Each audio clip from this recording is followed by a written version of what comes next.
thank you so much for joining us. I'm really excited to sit down with you. Yeah, great to be here. I've had such a chance to review your bio, and I am blown away. You know, there's a lot of us that start business at young ages, but not to your extent. So you actually started a business even in grade school? Yeah, I've been starting businesses from the beginning of time, I guess. Since you were 5. Basically. And so I know that you had your first official tech company, like when you were 13 years old? Yeah, in middle school, and that's actually what inspired the idea for inDinero. And so my current business, inDinero, we do all the financial management for a small business. Okay. And the idea was, instead of having to hire a bookkeeper, an accountant, a tax person, and then having to piece together accounting software, invoicing software, reimbursement software, it's a lot of stuff to deal with. It is, especially for a small business when they're just trying to make sales and keep their employees afloat, right? Yeah, exactly, it's a lot. So you have clients, or I guess, let's talk about that. How did you even come to think of creating this type of business? Yeah, so I started thinking about this actually back in middle school, because for that first business I had, I didn't really know anything about managing my money. And I had to hire all these people, I had to interview bookkeepers and tax people, I had to figure out what I wanted to do. And I just thought, wouldn't it be amazing if there was just one solution that could take care of everything for me? Absolutely, it would be such an efficient, and it'd be very much about taking care of the client, right? Client-centric. Yeah, exactly. So you looked at it as from a business owner of what would be services that would benefit you, and you packaged it in one. Yeah, and the big issue with the accounting industry right now is that everything is backwards looking. Okay. And it's not really focused on how to build a better business. Everyone looks at accounting and tax because they think it's required, but they don't see the business value in it. And that's kind of what I want to really help entrepreneurs think more about. That's wonderful. So inDinero was started at what year? I was 19 actually when I started it. Wow. Yeah. Wow, that's incredible. Most people are just thinking about going to college at 19. I guess so. And I started this right immediately after college because... Which was young too, because I know you graduated high school at 15, right? Yes, I finished when I was 19 from college, and I guess I didn't really even think about getting a real job because I felt like I could make a bigger difference if I started a company. And also, I wasn't sure if I would be right for working in a big company, actually, if I'm being honest with you. Now, why is that? I mean, I know from our study, we know that millennials love to be entrepreneurs. Yeah. But why would you think that you might not be a good fit for a big company? During school, I wasn't really good at focusing on just one thing. I really like to dabble in a lot of projects. And, I wasn't good at following the rules. I got in trouble a lot. And I find that surprising. Yeah. I know, it's not surprising in hindsight, but at the time, it drove my parents nuts. They're like, if you want to be successful in life, you gotta get on the right path. Yeah, that's interesting. So obviously your parents are entrepreneurs, I'm sure. Yeah. Right? And so this is in many ways, something that you've grown up with. And they probably fostered, for having a child who's always been successful starting their own businesses, they must have seen this coming. Right, it didn't come to them as a surprise. It wasn't a surprise, no. Right, so let's talk about how big are you now? How big is the company? We're about 150 full-time people. Okay. And we've been in market for about 3 years now. Wow, and where are you located? We're headquartered in San Francisco, but we've got a bunch of other offices all over. Wow, and how, as a CEO of this business, how do you manage your time managing all of your team in different areas? Great question. So I've got a great team of people, and they're all pretty autonomous. And so I talk to them, probably every week at least, all my direct reports. And I really love this concept of management by walking around. So sometimes I'll just block off entire days to just walk around, talk to everyone, and I really want to know everyone in the company. And the fact that I know what it's like to not want to work for someone, I think really makes it easy for me to relate to a lot of the people who work with me. Right, and is your team generally millennials? A lot of millennials, a lot.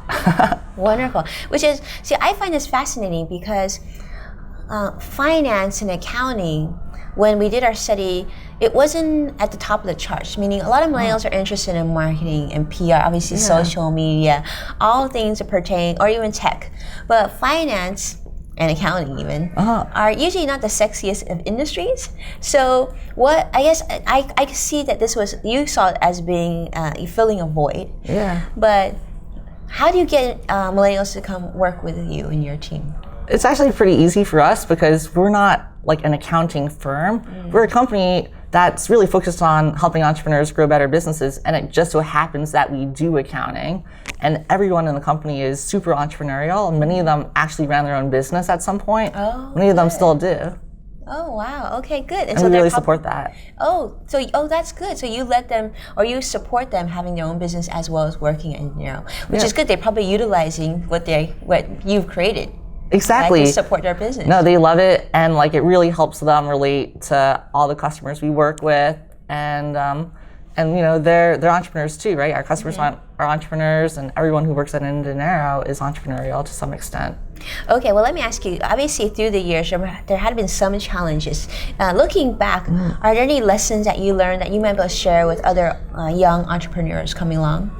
Yeah, I mean, we've gone through a lot. Like, we first came up with the idea 6 years ago, but we've only been in market for 3, and you know, that happened because we were first going on the wrong track. We were working on another idea that didn't really pan out. Like the numbers weren't working out. We like ran out of most of our investor funding. We had to like lay off our team and like essentially start from scratch. Wow. And you know, that's a lot to go through when it's, you know, your first real job after college. Yeah, and you're worried because you want to pay back your investors, and so that pressure must have been huge. Yeah, it's a lot of pressure, and just like I learned a lot about how to deal with like the emotions that go along with that, and all the you know, it really hurts your ego to a certain extent to think, okay, like this didn't work out, and all these people believed in me, like the press believed in me, my customers, my investors, and so I really had to think like, all right, well, what are my personal goals? Like, am I going to shoot for the stars and like make it work anyway, or am I gonna go get a real job? And I made the decision for myself that I was gonna focus on building this business no matter what, and we would find a way to get through it.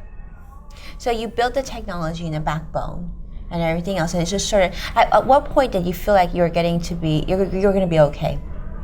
We knew we were going to be okay when we changed our business model. So at first we were just a software play.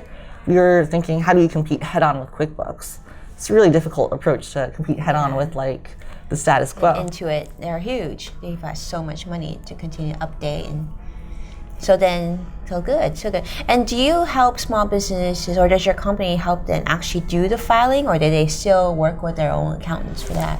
Yeah, so we changed our model 3 years ago, and now we do all of the accounting for a company, and we even file the tax return. So it's really full service. It's completely buttoned up. Exactly. And that's something that the other companies don't do. And that's when we realized, okay, this is magical. Like, this is going to be industry changing, and we're going to survive, and we're going to thrive. Okay, good. So let me ask you this. So let's say there's an accountant in a specific area, and they want to work with inDinero. Do you have a program to accommodate them, or does your client get to work with somebody in-house? Yeah, so like our clients get to work directly with inDinero accountants, but we also have a lot of accountants who think, you know, this isn't really the best way for me to spend my time as an accountant. Like, I don't want to work on the bookkeeping stuff. I want to upgrade my career and be a CFO. And so that's really exciting. So we're trying to begin to cultivate that as well. Oh, that's great. So it's almost like a toolbox for like those virtual CFOs or even internal CFOs to utilize what you've created. Yes, we already have a lot of that. But the thing that I'm interested in is I'm seeing all these people who start off as bookkeepers and they're trying to upgrade to accountants, and then those accountants are trying to upgrade up the stack to being CFOs. They're not quite there yet, though. And a lot of that is because they haven't delegated all this other functional work away. Good. So how do you market, or how have you continued to build market share?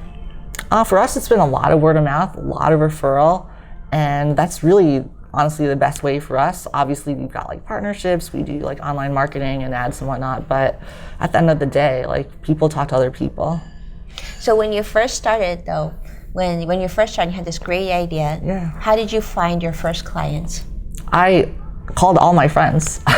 So I went through my phone book, I literally like scrolled through my iPhone, and I went through my Facebook feed, and I went through my LinkedIn, and I like put together this master spreadsheet of every entrepreneur I knew. And I just called up my friends and I said, hey, like, you've got accounting problems, I've got solutions, like why don't I just help you out, like, as a friend? and give it a try. Let me know what you think. And so the first like 20 people on inDinero were just like friends of mine. That's great. And from it just kind of built. Yeah, naturally. exactly. That's very exciting. Well, so I guess, what is your mindset about investing?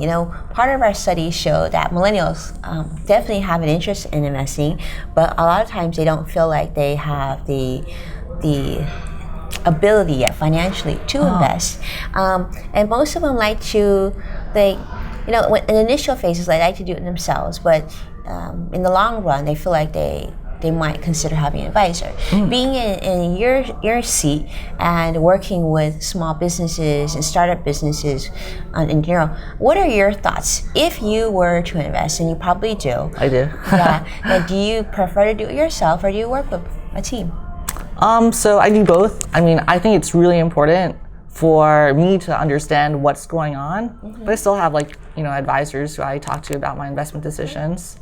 And with all the millennials in my company, at least, I know a lot of them are active investors, and a lot of them aren't yet, but they're studying up on it, which I think is really cool. And so at the company, we set up, I'm a prolific reader, I love reading, I read over 100 books a year, and I set up this Kindle account, the shared Kindle account, where any employee could just buy whatever book they want. And so many of them are buying investment-related books. They want to learn about that. That's interesting. Wow. And I hear about this all the time over lunch. You're like, yeah, I'm thinking about investing in this or in that. Here's how I'm thinking about my portfolio. What do you think? So I hear about this from my team members all the time. Wow, this is promising. Yeah, and this is why this is part of the reason we did the study, just to learn more about the investing habits of millennials. Yeah. So we'll definitely have to keep you on the board for that. Amazing. Well, let me ask you. This is a fun question. Yeah. On your first real check, everybody, all of us through our careers have had that one check where we thought, wow, this is actually pretty good. On your first real check, do you remember what you spent the money on? My first real check, where I actually wrote that. Well, when you first received one meaningful check for something that you did through your business. Oh, okay. Great question. So I actually have this on my Facebook feed somewhere. So I remember cashing in a $50,000 check from Javed Karim. He's the founder of YouTube, and he invested in my company. And I remember seeing that check. I'm like, oh my God, that's $50,000. And it's for this new business I'm putting together, and I remember that being really exciting for me. Yeah, and it went into your business. Yeah. It all went into the business. Yeah. Eventually went out too, but we could talk about that another day. Yeah, absolutely. Well, let me ask you this. So what's on the horizon for you? What's next? Well, I really want to grow this business because we've got so much potential to help other small businesses. We're at 150 people right now. We've got a lot of clients all around the country. And as I mentioned, we're really nailing the accounting and tax problem, but what we're working towards is we also want to be able to offer that CFO suite for these companies. A lot of them think about their budgeting, they're thinking about how do I spend my money, where do I allocate my capital, and we're trying to figure out how do we build a product that really helps them all with that problem. Absolutely. So I think that's what we're going to see a big focus on over the next 12 to 24 months. Absolutely. Yeah, I think that's smart. And probably after that, it'll be human resources. Oh yeah, well, you're ahead of me. But that would be, I could see that because as a small business, a lot of our clients are small business. I feel like that's the next void. They just don't really quite understand it. And it's a huge void. Yeah, and then you handle everything and make one-stop shop. That is our mission. We want to be able to provide the value of a CFO and a COO to every small business in the world. Amazing. I love it. Well, this has been a true pleasure. How do we continue to follow your journey? Because I know selfishly I would love to. I have a blog at jessicama.com. Okay. Or follow me on Twitter at jessicama, and my website's inDinero.com. Now, do you handle your own social? I do, actually. So at Jessica Ma's fully me. I don't outsource that. That's wonderful. So that way, if we actually reach out, if we get a reply from you, it's you. I check my Twitter more than anything, actually. I check it more than my email. Yes. Hello, Twitter sister. Well, thank you so much. It was so nice meeting you and having you on the show. Yeah, it's been a pleasure. Thank you. Thank you.